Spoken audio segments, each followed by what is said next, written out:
ఎన్నో సంవత్సరాల సుదీర్ఘ చరిత్ర కలిగిన తెలుగు చిత్రసీమ రంగంలోని కొంతమంది నటులను చూస్తూ ఉంటే వీళ్ళు సినిమా రంగం కోసమే పుట్టారేమో అని అనిపిస్తుంది.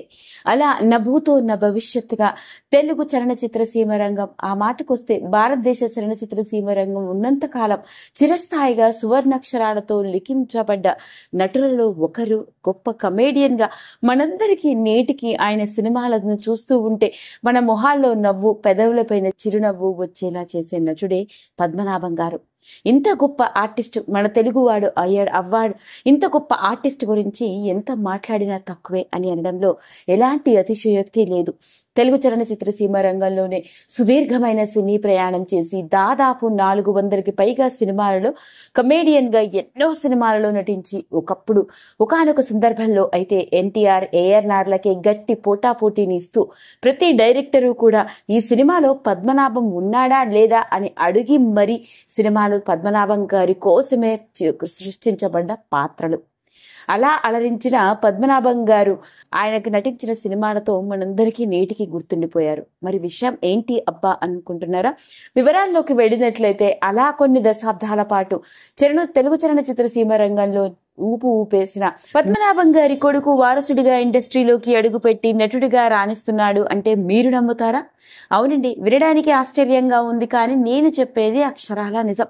మరింతకీ అతడు ఎవరో ఆ వివరాల్లోకి వెళ్ళిపోదాం.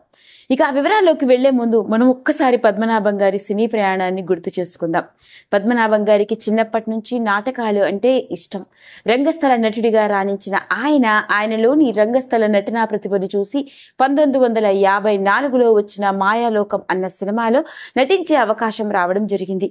ఆ సినిమాలో ఒక చిన్న పాత్ర, ఆ తరువాత షావుకారు సినిమా. అలా ఆ 2 సినిమాలతో తెలుగు వెండితెరకి ఓ నటుడిగా పరిచయం అయ్యాడు. కానీ అప్పటికి పద్మనాభం అనే ఓ నటుడు ఉన్నాడు అన్న విషయం పెద్దగా అందరికీ ఇంకా గుర్తుండలేదనే చెప్పాలి. ఇక ఆ తర్వాత వచ్చిన ఎన్టీ రామారావు గారి పాతాళ భైరవి సినిమాతో పద్మనాభం అనే ఓ నటుడు ఇండస్ట్రీలో ఉన్నాడు, కమేడియన్ గా ప్రేక్షకులందరినీ నవ్వించే ఓ టాలెంటెడ్ ఆర్టిస్ట్ అని ఆ సినిమాతో అలా గుర్తుండిపోయింది. అలా పాతాళ భైరవి సినిమా పద్మనాభం గారి సినీ కెరియర్ ని మలుపు తిప్పిన సినిమా అని చెప్పాలి.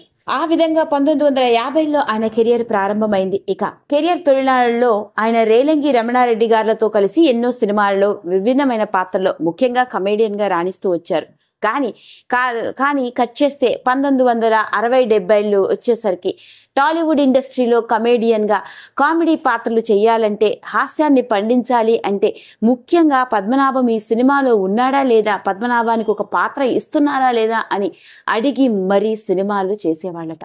అలా పద్మనాభం గారు అప్పటికి ఇండస్ట్రీలో నిలదొక్కి కొనిపోవడం, అంతేకాదు ఎన్టీఆర్, ఏఎన్ఆర్, కృష్ణ, శోభన్ బాబు ఇలా అన్ని నటులతో కలిసి నటిస్తూ వాళ్ళందరికీ గట్టి పోటాపోటీనిస్తూ అంతమంది స్టార్ హీరోల కంటే హైయెస్ట్ రెమ్యునరేషన్ తీసుకున్న స్టార్ కమేడియన్ ఆయన. అలా కమేడియన్ గా దాదాపు 400 సినిమాల్లో రాణించారు. ఇక కమేడియన్ గా రాణిస్తున్న ఆయన తీసుకున్న ఇంకొక నిర్ణయమే డైరెక్టర్ గా కూడా మారారు. ఇక దర్శకత్వ ప్రతిభను కూడా చూపించడం జరిగింది. ఆయన దర్శకత్వం వహించిన శ్రీరామ కథ, మిడతం బొట్లు, కథానాయక మొల్ల, పెళ్లి కాని తండ్రి ఇలా పలు సినిమాలకి దర్శకత్వం కూడా వహించారు. కథానాయక మొల్లుకు అయితే అవార్డు కూడా అందుకున్నారు. ఇక కేవలం దర్శకత్వం మాత్రమే కాకుండా ప్రొడ్యూసర్ గా మారి కొన్ని సినిమాలను నిర్మించడం, కొన్ని బాగానే లాభాలు రాబట్టినప్పటికీ కొన్ని ఘోరమైన నష్టాలు కూడా ఆయన అప్పుల పాలు కూడా ఆయన నేపథ్యం. అలాంటి పద్మనాభం గారు సినీ కెరియర్ లో ఎంత ఎత్తుకైతే ఎదిగారో, ఆయన ఉన్నట్టుండి కూడా విపరీతమైన ఆర్థిక ఇబ్బందుల్లో కూడా పడిపోయి చివరి దశల్లో ఆయన ఆర్థికంగా చాలా కష్టాలు కూడా పడ్డారన్న వార్త అప్పట్లో టాలీవుడ్ ఇండస్ట్రీలోనే పెద్ద సెన్సేషన్ ని క్రియేట్ చేసింది. ఇక పద్మనాభం గారి వ్యక్తిగత జీవితాన్ని కనుక గమనించినట్లయితే ఆయనకి 2 భార్యలు మరియు 5 పిల్లలు ఉన్నారు. అందులో ఒక కొడుకు, 4 కూతుళ్ళు. అయితే మరి ఇందాక చెప్పుకున్నట్లుగా పద్మనాభం గారి సినీ వారసత్వం ఇండస్ట్రీలో కొనసాగుతోంది అంటున్నాము. మరి ఇంతకీ అతడు ఎవరబ్బా అనుకుంటున్నారా? అతడు ఎవరో కాదండి, మనందరికీ సుపరిచితుడుగా పద్మనాభం గారి వారసత్వంతో ఇండస్ట్రీలోకి అడుగుపెట్టిన తిరుపతి ప్రకాష్. కమేడియన్ తిరుపతి ప్రకాష్ కి పద్మనాభం గారు స్వయాన పెద్దనాన్న అవుతారు. ఇండస్ట్రీలోకి రావాలన్న ఆలోచన తన పెదనాన్ని చూసే కలిగిందని, చిన్నప్పటి నుంచి తన పెదనాన్న సినిమాలు చూస్తూ పెరగడంతో ఎలాగైనా ఇండస్ట్రీలోకి అడుగు పెట్టాలని పెదనాన్నతో ఉన్న కాలంలో తాను పెదనాన్నతో ఉన్నప్పుడే ఎన్నో సందర్భాల్లో మాట్లాడి పెదనాన్న ప్రోత్సాహంతో అతడు ఇండస్ట్రీలోకి అడుగు పెట్టాడట. తర్వాత ఇండస్ట్రీలోకి అడుగుపెట్టిన కొంతకాలం పాటు చిన్నా చితకా సినిమాల్లో కమేడియన్ గా నటించినప్పటికీ అతనికి స్టార్ కమేడియన్ అయిన ఆలీ ప్రోత్సాహం ఎంతో ఉండేదని, ఆ తర్వాత తాను కూడా ఎన్నో వరుస సినిమా అవకాశాలను అందుకుంటూ దాదాపు 300కి పైగా సినిమాల్లోనూ, అంతేకాదు ఈటీవీలో జబర్దస్త్, అంతేకాకుండా ఎన్నో డైలీ టీవీ సీరియల్స్ లోనూ నటించారు. ఇక తిరుపతి ప్రకాష్ విషయంలోకి గనక వెళ్ళినట్లయితే ఇక కమేడియన్ తిరుపతి ప్రకాష్ ముందు ఓ సీరియల్ ఆర్టిస్ట్ గా తన కెరియర్ ని ప్రారంభించాడు. ఈటీవీలో ప్రసారమైన సంఘర్షణ, వియ్యంకులు, మిస్టర్ రోమియో, అంతేకాకుండా సంబరాల రాంబాబు వంటి డైలీ టీవీ సీరియల్స్ లో నటించాడు. అలా కేవలం ఈటీవీలో మాత్రమే కాదు, జీ తెలుగు, మా టీవీలో కూడా ఎన్నో డైలీ టీవీ సీరియల్స్ లో నటించడం, ఆ తర్వాత ఈటీవీలో ప్రసారం అవుతున్న స్టార్ కామెడీ షో అయిన జబర్దస్త్ షో ద్వారా కమేడియన్ గా కూడా మనందరికీ సుపరిచితులే. ఇలాంటి నేపథ్యంలోనే ఇతడికి తెలుగు వెండితెరపై కూడా కమేడియన్ గా నటించే అవకాశాలు రావడం జరిగింది.